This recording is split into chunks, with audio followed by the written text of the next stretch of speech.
So today we're officially on a animal rescue transport, and our role in this is we're doing a leg of the trip from where we got the dogs in Sonora, Kentucky, and then we're driving them to Sellersburg, Indiana, where another driver will complete their trip to Indianapolis. John has been involved in rescue for over 10 years. When we started dating about 6 years ago, he explained it to me, and I had no idea that that was even a thing. I didn't know anything about the need of it.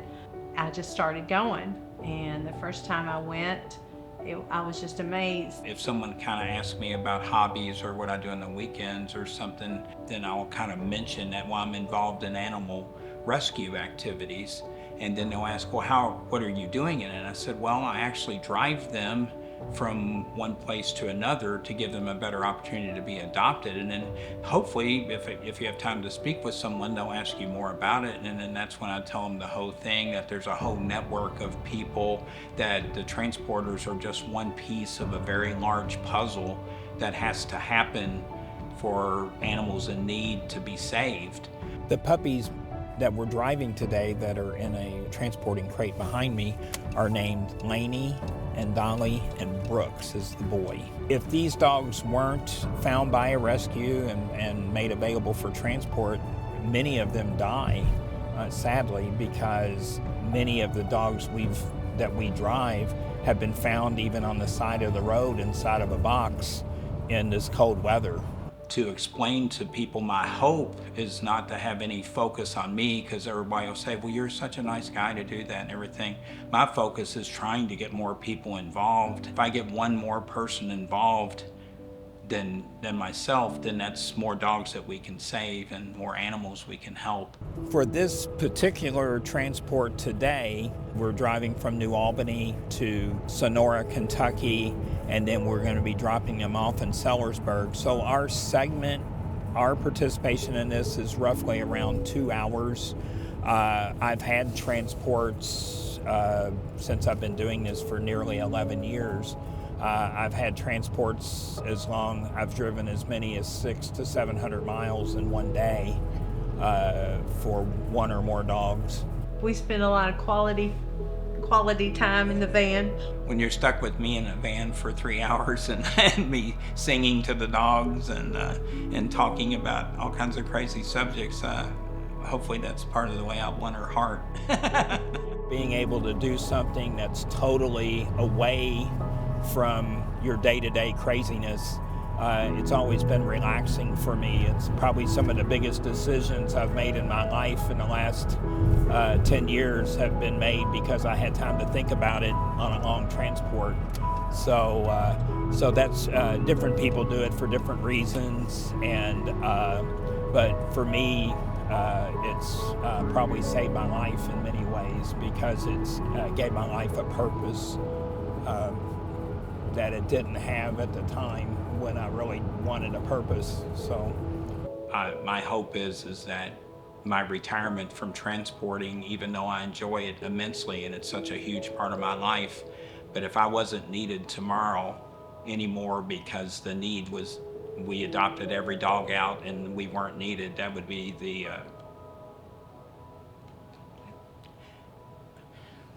that would definitely be the best day of my life, is when I'm not needed again for this. Hey, how you doing? I'm John. I think we've met before in the past. This is Barbie, my wife. I don't know if she was with you the last time that we drove together. Here, I'll get it for you. Hey, Bubby. How you doing? Oh, yeah, he'll be happy. Who are you?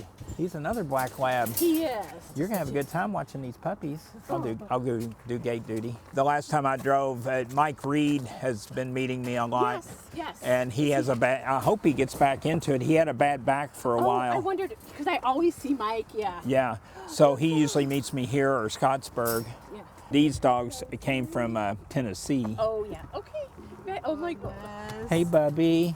Get in there, guys. Say thank you, puppies. Goodness. Okay, well, I'm going to get this closed. All right, Stephanie. Yeah, keep them warm. Yes, well, thank you guys so Well, much. thank you. We'll see you again soon, I hope. Sometimes we never hear what happens to a dog, but the rescues that accept dogs are usually pretty good about posting on social media, and we have a network. The other transporters, the coordinators will send out and say a special dog that we drove got adopted, and we'll see a picture of it with a family with 2 little boys and a little girl, and they're holding the dog and petting it, and so then we know our job got done.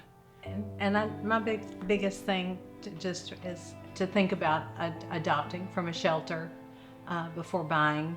We transport so many labs and doodles and, all that people spend a lot of money for breeders. And these are great dogs. I mean, they're just as good as those dogs, whether they've been in, breeder situations and they get a little too old to be adopted, to be sold, then there's no place for them. And so they wind up in shelters. I don't know how to give essential, because there's not one phone number or one website to get people who want to drive if they ever want to reach out to me or on social media. I'm John F. Dougherty on Facebook, and so send me a message or comment on one of my posts, then I'll be happy to enlighten people about how they can get involved, especially the transport part. There's no official corporation that does this. There's no chain of command. It's just people that interact with each other and share a goal of trying to save as many dogs and cats that we can. And we don't always do it well or do it right, but we try our best and save as many dogs and cats as we can.